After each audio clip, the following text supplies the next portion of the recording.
आप लोग। मैं भावना शुक्ला चैनल में आप सभी लोगों का बहुत बहुत स्वागत करती हूँ। आज मैं भाग 4 डीपीएसपी लेके आई हूँ और जो नीति निर्देशक तत्व हैं 36 से 51 आज ही पूरे जो शॉर्ट में ट्रिक शॉर्ट में जो बन सकता है और जितना एग्जाम में पूछा जाता है एक ही वीडियो में और बहुत ही फास्ट 10 से 12 मिनट में ख़त्म करेंगे। तो आइए स्टार्ट करते हैं।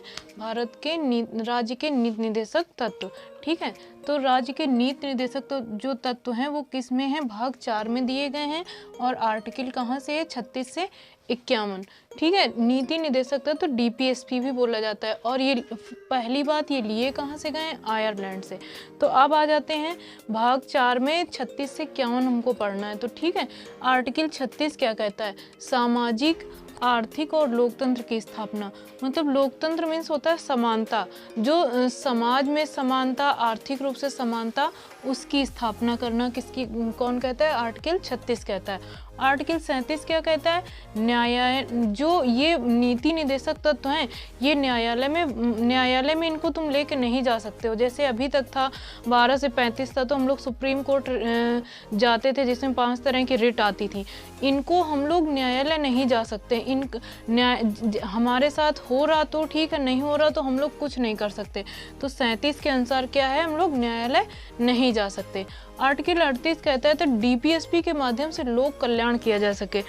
डीपीएसपी जो राज्य के नीति निर्देशक तत्व हैं, इनको जो राज्य है खुद में जो स्टेट होते हैं जैसे एसएससी हो गया, रेलवे हो गया, ये क्या करें, लोक कल्याण किया जा सके। जैसे कहीं एक एरिया में पार्क बनवा दिया, जो दिव्यांग हैं उनके लिए साइकिल की व्यवस्था, या फिर लोक कल्याण और किस तरह से किया जा सकता है, जैसे जो पढ़ने के इच्छुक हैं, पढ़ नहीं पा रहे हैं, उनको पढ़ाई में, जो भूखे हैं उनको राशन दिया जा सके। इस माध्यम से 38 के माध्यम से क्या है, डीपीएसपी से लोक कल्याण किया जा सकता है। केवल इतना याद रखना कि आर्टिकल 38 में लोक कल्याण है, आर्टिकल 37 है कि न्यायालय नहीं जा सकते हो, आर्टिकल 36 कहता है सामाजिक और आर्थिक लोकतंत्र की स्थापना। 39 में आते हैं समान कार्य के लिए समान वेतन।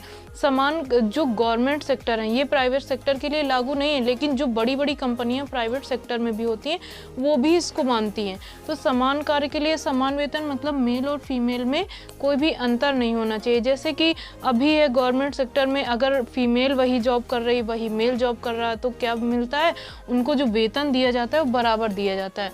तो यही कहा गया कि अगर उनका कार्य समान है तो वेतन भी कैसा होना चाहिए, समान होना चाहिए। आर्टिकल 39 का कहता है किसी व्यक्ति को निःशुल्क कानूनी सहायता दी जाए। और निःशुल्क कानूनी सहायता किसके तहत, आर्टिकल 39 का के अंतर्गत है। और नहीं मिलती है तो आप क्या कर सकते हैं, आप कुछ भी नहीं कर सकते, क्योंकि न्यायालय में जाने योग्य ये नहीं है। नेक्स्ट आते हैं आर्टिकल 40 में पंचायत है।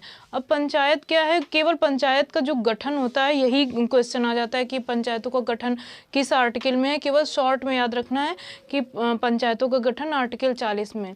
गांधी जी कहते थे कि अगर हमें अपने भारत का विकास करना है तो क्या करना होगा, भारत के विकास करने के लिए हमें शुरुआत कहाँ से करनी होगी, गाँवों से करनी होगी, तभी हमारे भारत का विकास हो पाएगा।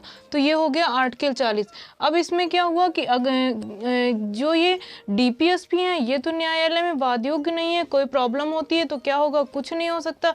इसलिए क्या हुआ, 1993 में 73वां संविधान संशोधन लाकर 243 का जोड़ा गया, जिसमें पंचायत में अब क्या कर सकते हैं, हम लोग इसमें न्याय की बात कर सकते हैं, ठीक है। इसी के संदर्भ में केटी शाह जी ने बोला है कि डीपीएसपी एक चेक के समान है जिस पैसे का भुगतान जो बैंक है अपनी इच्छा से करेगा। इसका क्या मतलब है कि एक चेक के समान है जिस पैसे का भुगतान बैंक अपनी इच्छा से करेगा। मतलब सरकार की उसमें इच्छा होगी तो आपको ये मिलेगा, नहीं तो नहीं मिलेगा। वैसा होता नहीं है, सारे अधिकार, सारे कानून हम लोगों को मिलते हैं। आर्टिकल 41 में है कि कुछ दशाओं में सरकारी सहायता प्राप्त करना। जैसे कुछ दशाएं मान लो, कुछ भी मान लो, जैसे एक अगर रेलवे का एग्जाम्पल हम लोग लेते हैं तो रेलवे में लोग चलते हैं तो जो दिव्यांग लोगों के लिए साइड में एक प्लेटफॉर्म बना होता है जिसमें ऐसे ऐसे लाइनें ऐसे ऐसे बनी होती हैं। फिर जहाँ पर दिव्यांगजन का जो वो डिब्बा होता है जहाँ पर वो रुकता है तो वहाँ पर ऐसे पॉइंट बने होते हैं। तो जैसे जो दिव्यांगजन होते हैं देख नहीं सकते, वो ऐसे छड़ी के माध्यम से चलते हैं और जहाँ ये आता है तो वो इससे समझ जाते हैं कि क्या है, हमारा डिब्बा है यहीं आने वाला है। ठीक है, तो यही हो गया कि कुछ दशाओं में सरकारी सहायता प्राप्त करना। ठीक है, और क्या है, कुछ दशाओं में सरकारी सहायता में ये भी आ जाता है कि जैसे पेंशन हो गई या किसी वृद्ध जन की पेंशन हो गई या किसी विधवा पेंशन हो गई, उनको हर किसी को सहायता नहीं, कुछ दशाओं में ही सरकारी सहायता प्राप्त करना है। आर्टिकल 42 कहता है कि प्रसूति सहायता और मनोचित दशा में सहायता। ये तो मनोचित दशा हेल्थ से रिलेटेड हो गई ये, और ये प्रसूति सहायता मतलब जो फीमेल है जॉब करते हुए अगर उसको मतलब प्रसव पूर्ण उसको 3 महीने पहले और 3 महीने बाद तक का अवकाश दिया जाता है ताकि वो अच्छे से मतलब मजबूत हो सके, आगे जॉब में आ सके। तो अगर ये भी इस तरह से भी क्वेश्चन पूछा जाता है, कौन सा एक आर्टिकल है जो पूरी तरह से महिलाओं को समर्पित है, तो आर्टिकल 42 होगा। आर्टिकल 43 कहता है कर्मकारों को निर्वाह योग्य मजदूरी। कर्मकारों को, अब कोई कारीगर कर्मकार है या मजदूरी करता है तो प्राइवेट सेक्टर में पूरे दिन काम करते हैं, लेकिन पैसे कितने मिलते हैं, पूरे महीने में 4-5 हज़ार। तो इस आर्टिकल के तहत ये कहा गया कि कर्मकारों को उनके निर्वाह योग्य, जिससे अपना जीवन यापन कर सकें, उतनी मजदूरी उनको मिलनी चाहिए। 43 का कहता है कि उद्योगों के प्रबंध में कर्मकारों का भाग लेना वर्णित है। जो उद्योग है, मान लो अगर कोई फैक्ट्री या कोई संस्थान खोला गया, उसमें जो स्टाफ काम करता है, चलो इसमें ये भी बताया कि एक दिन की कर्मकारों को छुट्टी देनी चाहिए। प्राइवेट सेक्टर, गवर्नमेंट सेक्टर में तो मिलती है, लेकिन प्राइवेट सेक्टर में भी एक दिन की छुट्टी मिलनी चाहिए। तो उद्योगों को प्रबंध में कर्मकारों की जो भाग लेना है, तो किस तरह से भाग लेंगे। जैसे कोई सेंटर है, पढ़ाना है हमको नेक्स्ट डे, अब उनको माइंड मेकअप ये है कि संडे को नहीं क्लास है, वो अपने हिसाब से आएंगे, लेकिन हम उनको पहले से बताते हैं कि हाँ कल क्लास है, आपको इस तरह से आना है, इस तरह से व्यवस्था करनी है। तो अगर हम आगे जो उद्योग या प्रबंध या कुछ भी कार्य कर रहे हैं तो कर्मकारों को क्या करना है, भाग लेना वर्णित किसमें है, 42 का में। 44 आता है समान सिविल संहिता। समान सिविल संहिता 3 तरह की होती है। संहिता कितनी तरह की होती है, 3 तरह की होती है। एक होती है दंड संहिता, और एक होती है आचार संहिता, एक होती है सिविल संहिता। दंड संहिता अपराध के लिए होती है, आचार संहिता जब चुनाव से रिलेटेड है, और जो सिविल संहिता है ये शादी या विवाह से रिलेटेड है। जैसे कोर्ट कहता है कि तुम शादी अपने रीत रिवाज या धर्म जैसे भी करना है वैसे करो, लेकिन अगर आप अलग होना चाहते हैं, आप अगर तलाक लेना चाहते हैं, तो आप हमको पहले क्या करेंगे, पहले हमको इन्फॉर्म करेंगे। तो यही है समान सिविल संहिता। सबका अपना अपना, ये समान सिविल संहिता लागू करने वाला एकमात्र राज्य है भारत में, कौन है, गोवा। तो बस इसमें इतना ध्यान रखना है कि समान सिविल संहिता किसमें है, समान सिविल संहिता 44 में। इसको ऐसे भी ध्यान रखना है कि समान सिविल, अब ये क्वेश्चन पूछा बहुत जाता है, तो देखो ये 44 में है, 4-4 दोनों बराबर, तो समान सिविल संहिता। और एकमात्र राज्य जिसने समान सिविल संहिता लागू की है वो कौन सा है, गोवा। आगे आते हैं आर्टिकल 45 में। 45 शिक्षा है, शिक्षा से संबंधित है। इसमें कहा गया कि जो 6 वर्ष से कम है उनको क्या करना है, उनके स्वास्थ्य की देखभाल करना है, और 6 से 14 वर्ष क्या करना है, उनको शिक्षा देना है। लेकिन ये डीपीएसपी में था, तो ये क्या कर सकते थे, इसमें हम कुछ वाद नहीं कर सकते थे। तो इसमें क्या हुआ कि 86वां संविधान संशोधन 2002 में किया गया, और ये शिक्षा कहाँ आ गई, 21 का में आ गई। ठीक है, आर्टिकल 46 में आते हैं। SC/ST के लिए क्या किया गया, विशेष प्रावधान किया गया है कि उनको आगे बढ़ाने के लिए, उनकी सीट रिजर्वेशन के लिए स्टेट ये प्रावधान करे जिससे वो क्या कर सकें, वो आगे बढ़ सकें। नेक्स्ट आता है आर्टिकल 47, पोषाहार। मतलब जो खाना है, पोषाहार है, उसमें क्या करना है, पोषाहार को बढ़ावा देना है। मादक पदार्थ और नशीली दवाओं पर रोक किसके तहत लगाई गई है, आर्टिकल 47। पूछा वो क्वेश्चन है आर्टिकल 47 का कि मादक पदार्थ नशीली दवाओं पर रोक किससे है, 47। अब इसको घुमा के कुछ भी पूछ सकता है कि पोषाहार किसमें है, मादक पदार्थ का जो प्रतिबंध लगाया गया है वो किसमें है, तो 47 हो जाएगा। नेक्स्ट आते हैं आर्टिकल 48 में कहता है कृषि और पशुपालन को बढ़ावा देना।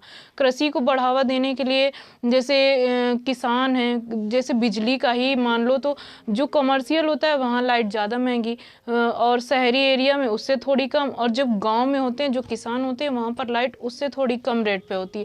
तो इससे क्या कर रही सरकार, कृषि को बढ़ावा दे रही, किसान आगे बढ़े।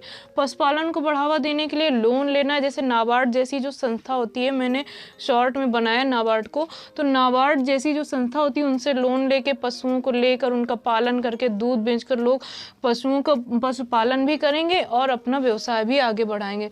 नेक्स्ट बोला गया कि दुधारू पशुओं की हत्या पर रोक किस आर्टिकल के तहत है, आर्टिकल 48। नेक्स्ट आता है आर्टिकल 48 का, जिसमें हमें क्या करना है, पर्यावरण संरक्षण है, वन और वन्य जीवों का संरक्षण आर्टिकल 48 का में। ये इसी में क्यों लगाया गया, देखो ऊपर कृषि है, पशुपालन है, और नीचे पर्यावरण संरक्षण, वन और वन्य जीवों का संरक्षण है। आर्टिकल 49 में आते हैं राष्ट्रीय स्तर पर जो बिल्डिंग्स होती हैं, जो राष्ट्रीय स्तर पर जैसे ताजमहल हो गया, हवा महल हो गया, और जितने भी राष्ट्रीय स्तर की बिल्डिंग होती हैं उनकी सुरक्षा करना सरकार का, राज्य का दायित्व है। तो किस आर्टिकल के तहत, 49 के तहत। नेक्स्ट आते हैं आर्टिकल 50 में कार्यपालिका एवं न्यायपालिका को जो पृथककरण है, अलग किया गया है, तो किस आर्टिकल के तहत किया गया, आर्टिकल 50 के तहत। आर्टिकल 51 में बोला गया है अंतर्राष्ट्रीय शांति, अंतर्राष्ट्रीय शांति की बात आर्टिकल 51 में की गई। ये हो गया राज्य के नीति निदेशक तक डीपीएसपी, जो आर्टिकल 36 से 51 में है। कहाँ से लिए गए हैं, आयरलैंड से लिए गए हैं। 36 क्या कहता है, सामाजिक और आर्थिक लोकतंत्र की स्थापना। बस केवल थोड़ा सा जो शॉर्ट है, जो की पॉइंट है, केवल उनको लर्न करना है। 37 कहता है कि जो ये डीपीएसपी हैं इनको आप न्यायालय में नहीं ले जा सकते हो, इन पर कुछ नहीं कर सकते हो आप। जैसे पीछे था तो 12 से 35 में आप न्यायालय में जा सकते थे। 38 कहता है डीपीएसपी के माध्यम से लोक कल्याण किया जा सकता है। 39 कहता है समान कार्य समान वेतन। 40 क्या कहता है, निःशुल्क कानूनी सहायता। 39 का कहता है निःशुल्क कानूनी सहायता। और पंचायतों का गठन किसमें है, 40 में। लेकिन जब 1993 में 73वां संविधान संशोधन किया गया तो पंचायत किस में चली गई, 243 का में चली गई। नेक्स्ट आते हैं कि 41 क्या कहता है, कुछ दशाओं में सरकारी सहायता हो गई। 42 कहता है प्रसूति सहायता मनोचित दशा में। और पूरी तरह महिलाओं को समर्पित कौन सा आर्टिकल बोला जाएगा, आर्टिकल 42 बोला जाएगा। 43 कहता है कर्मकारों को निर्वाह योग्य जितनी उनकी फैमिली में ज़रूरत है उनको इतनी मजदूरी उनको दी जा सके।